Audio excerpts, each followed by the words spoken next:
La historia más grande jamás contada.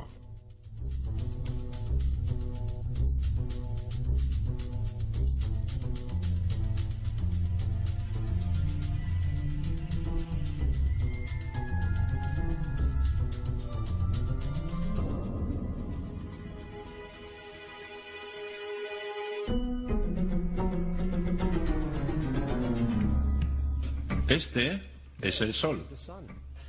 Ya desde hace 10.000 años antes de Cristo, la historia es abundante en esculturas y escrituras que reflejan el respeto y la adoración de las personas por este objeto. Y es fácil entender el por qué, visto que cada mañana el Sol aparece, llevando consigo la luz, el calor, la seguridad al hombre, salvándolo del frío, de la oscuridad y de las tinieblas pobladas de predadores en la noche. Sin ello, las antiguas culturas entendieron que las cosechas no crecerían y la vida sobre el planeta no habría sobrevivido. Estas realidades han hecho el Sol el objeto más adorado de todos los tiempos. Del mismo modo, también fueron conscientes de las estrellas. El estudio de las estrellas les permitió reconocer y predecir acontecimientos que ocurrieron en largos periodos de tiempo, como los eclipses y las lunas llenas. Catalogaron grupos celestes de aquello que hoy conocemos como constelaciones. Esta es la Cruz del Zodiaco, una de las imágenes conceptuales más antiguas de la historia humana. Muestra el Sol mientras figurativamente pasa por las 12 mayores constelaciones en el curso del año. También refleja los 12 meses del año, las 4 estaciones y los solsticios y equinoccios. El término zodiaco se debe al hecho de que las constelaciones fueron antropomórficas o personificadas como figuras o animales. Las antiguas civilizaciones no se limitaron solamente a seguir el Sol y las estrellas, personificaron con mitos elaborados que reflejaron sus movimientos y relaciones. El Sol, con sus calidades de portador de vida y salvador de vida, fue representado como representante del invisible creador o Dios. También fue conocido como Dios Sol, la luz del mundo, el salvador de la humanidad. Del mismo modo, las 12 constelaciones representaron los sitios que Dios Sol visitó y fueron identificados por el nombre, generalmente representando sucesos naturales que ocurrían durante este periodo del año. Por ejemplo, Acuario, el portador del agua que traía las lluvias primaverales.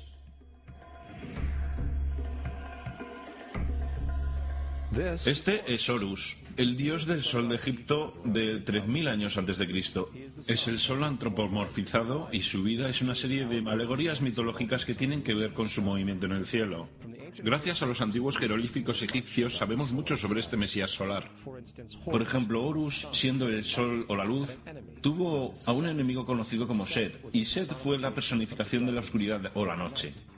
Y metafóricamente hablando, cada mañana Horus vencía la batalla contra Set, mientras que al atardecer Set vencía sobre Horus mandándolo al mundo subterráneo.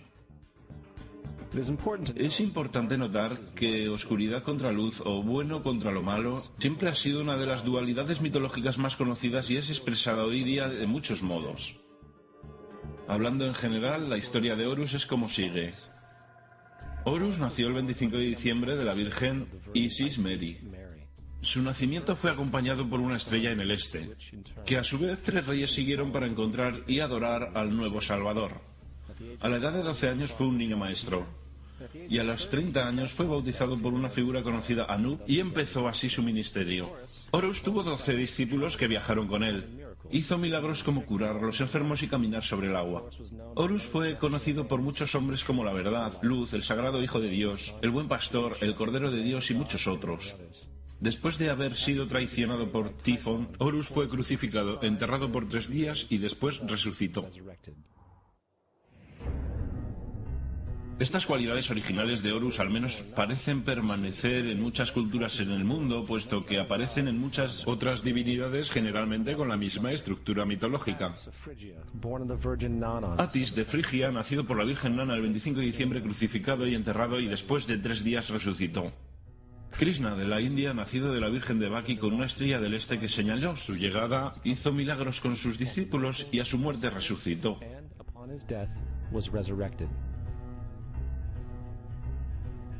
Dionisio de Grecia, nacido por una virgen el 25 de diciembre, fue un viajero maestro. Él hizo milagros como transformar agua en vino, fue llamado Rey de los Reyes, el único Hijo de Dios, el Alfa y el Omega, y muchos otros, y a su muerte fue resucitado.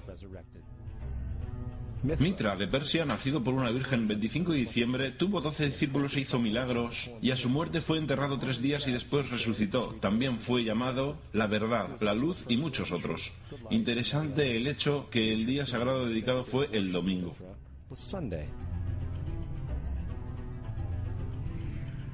La evidencia es que ha habido numerosos salvadores en diferentes periodos en todo el mundo que tienen las mismas características. La pregunta que queda es, ¿por qué estas características? ¿Por qué nacidos de una virgen el 25 de diciembre? ¿Por qué muerto por 3 días e inevitablemente resucitado? ¿Por qué 12 discípulos? Para descubrirlo examinamos el más reciente de los mesías solares. Jesucristo, nacido de la Virgen María el día 25 de diciembre en Belén. Su nacimiento fue anunciado por una estrella en el este que 3 reyes magos siguieron para encontrar y adorar al nuevo Salvador. Fue un niño maestro a la edad de 12 años y a los 30 años fue bautizado por Juan Bautista. Así empezó su ministerio. Jesús tuvo 12 discípulos con los que viajó haciendo milagros como curar a los enfermos, caminar sobre el agua, despertar a los muertos, y también fue reconocido como Rey de Reyes, el Hijo de Dios, la luz del mundo, el Alfa y el Omega, el Cordero de Dios. Después de haber sido traicionado por su discípulo Judas y vendido por 30 piezas de plata, fue crucificado, puesto en una tumba y después de 3 días resucitó y ascendió al cielo. Sobre todo, la secuencia del nacimiento es completamente astrológica. La estrella del este es Sirio, la estrella más luminosa del cielo nocturno que el 24 de diciembre se alinea con las estrellas más brillantes del cinturón de Orión. Estas estrellas son llamadas hoy, como vinieron llamándose en la antigüedad, los 3 reyes. Los 3 reyes y la estrella más luminosa, Sirio. Todas apuntan a un lugar en el que el sol sale el 25 de diciembre. Esto es porque los 3 reyes siguen la estrella del este, con el objetivo de encontrar el lugar del sol naciente, el nacimiento del sol.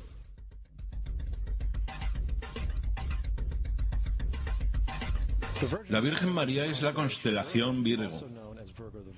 Virgo en latín significa virgen. El antiguo símbolo de Virgo es la M modificada. Esta es la razón por la que María, junto con las otras madres vírgenes como Mirra, la madre de Adonis, o Maya, la madre de Buda, empezaron con M. Virgo también es a veces llamado como la casa del pan. Y la representación de Virgo es una virgen con un haz de trigo. Esta casa del pan y el símbolo del trigo representan agosto y septiembre, el tiempo de la recolección. Belén, además se traduce literalmente como casa del pan. Belén es por tanto una referencia a la constelación Virgo, un lugar en el cielo, no sobre la tierra. Hay otro fenómeno muy interesante que ocurre el día 25 de diciembre, el solsticio de invierno. Del solsticio veraniego al invernar los días se vuelven más cortos y fríos.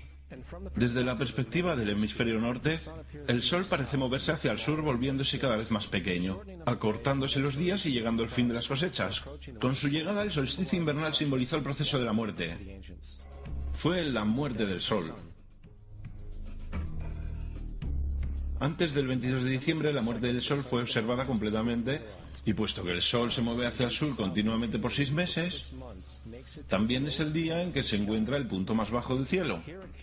Aquí ocurre una cosa extraña. El sol deja de moverse hacia el sur, al menos por lo que se puede percibir, por 3 días.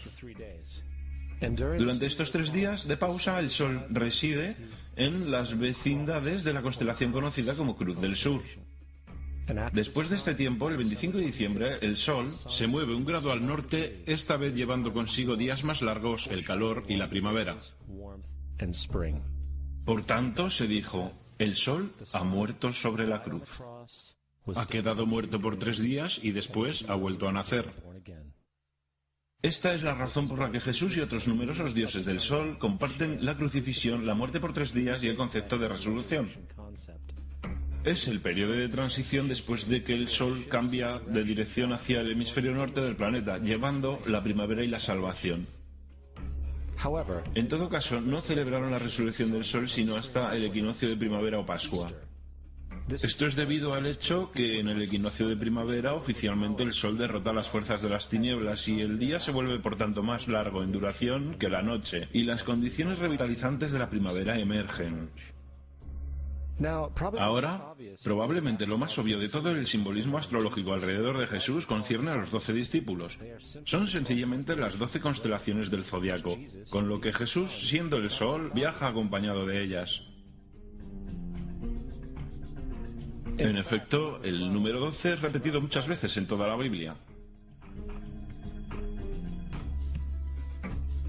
Este libro tiene mucho más que ver con la astrología que con cualquier otra cosa. Volviendo a la cruz del zodiaco, la vida figurativa del sol no fue solo una expresión artística o un instrumento para trazar los movimientos del sol. También fue un símbolo espiritual pagano, cuya versión simplificada parecía esto. Este no es un símbolo cristiano. Es la adaptación pagana de la cruz del zodiaco.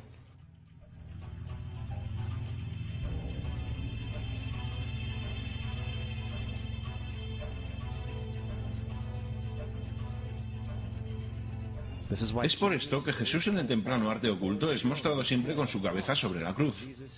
Porque Jesús es el sol, el Dios sol, la luz del mundo, el Salvador levantado, quien voluntariamente viene otra vez, como cada mañana, la gloria de Dios que protege contra las obras de la oscuridad cuando es nacido otra vez, todas las mañanas, y puede ser visto venir en las nubes, en el cielo, con su corona de espinas o rayos de sol.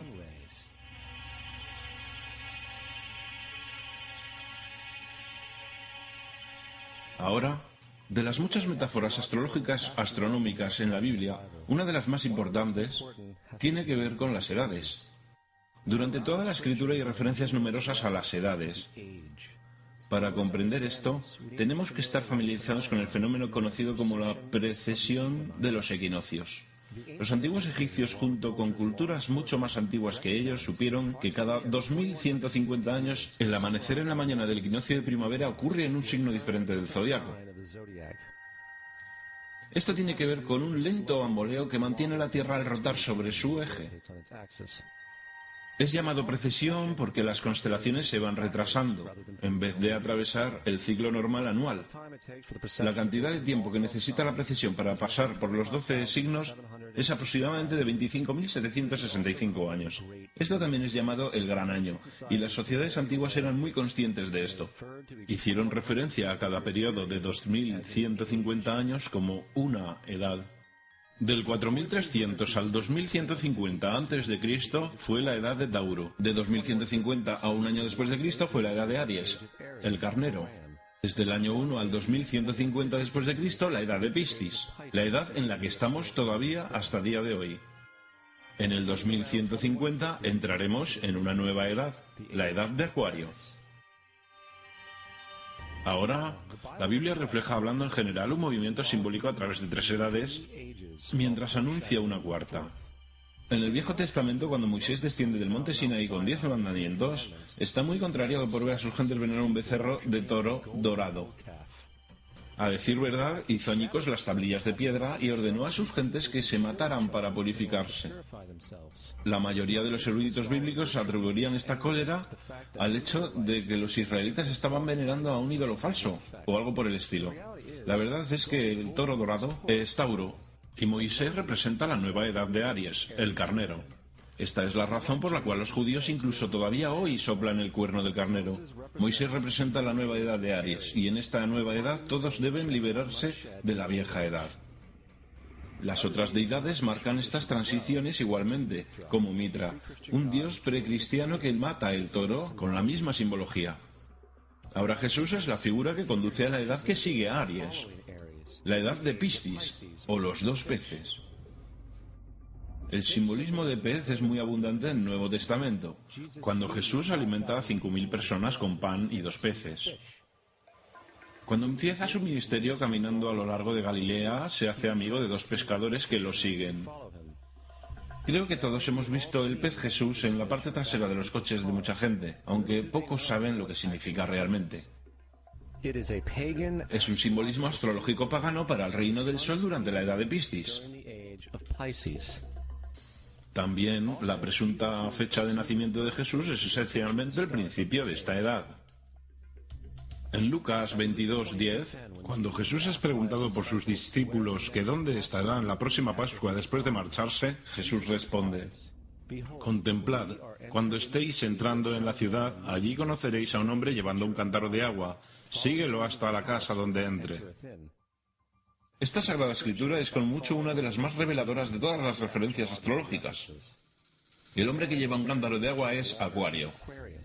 El portador del agua, que es descrito como un hombre que vierte una jarra de agua permanente, representa la edad de después de Piscis. Y cuando el Sol, el dios Sol, deja la edad de Piscis, Jesús entrará en la casa de Acuario, porque Acuario sigue a Piscis en la precesión de los equinoccios.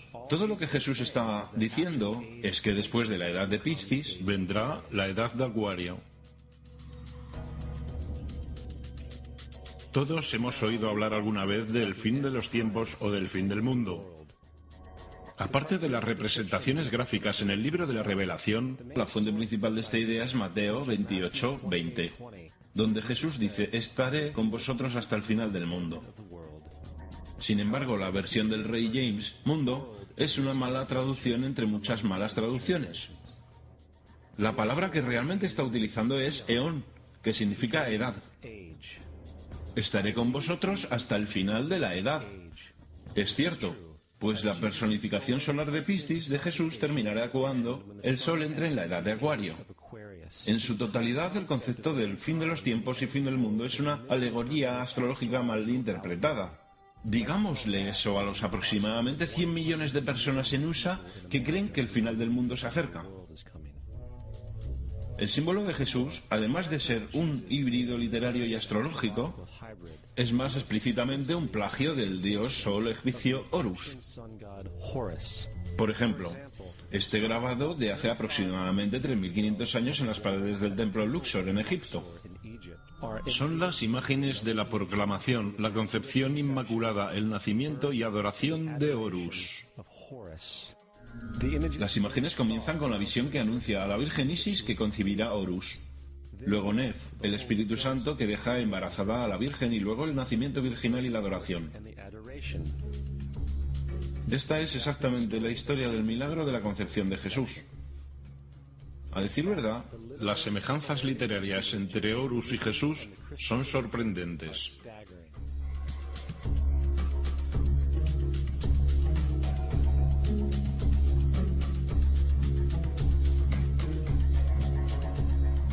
El plagio es continuo.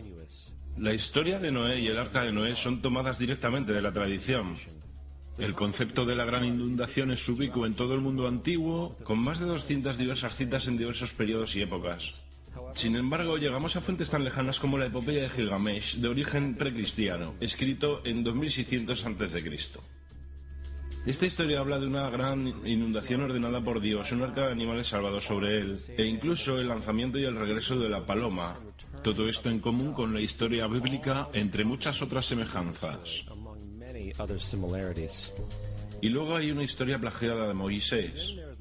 Sobre el nacimiento de Moisés se dice que fue puesto en una canasta y dejado a la deriva en un río para evitar el infanticidio. Después fue rescatado por una hija de la realeza y criado por ella como un príncipe.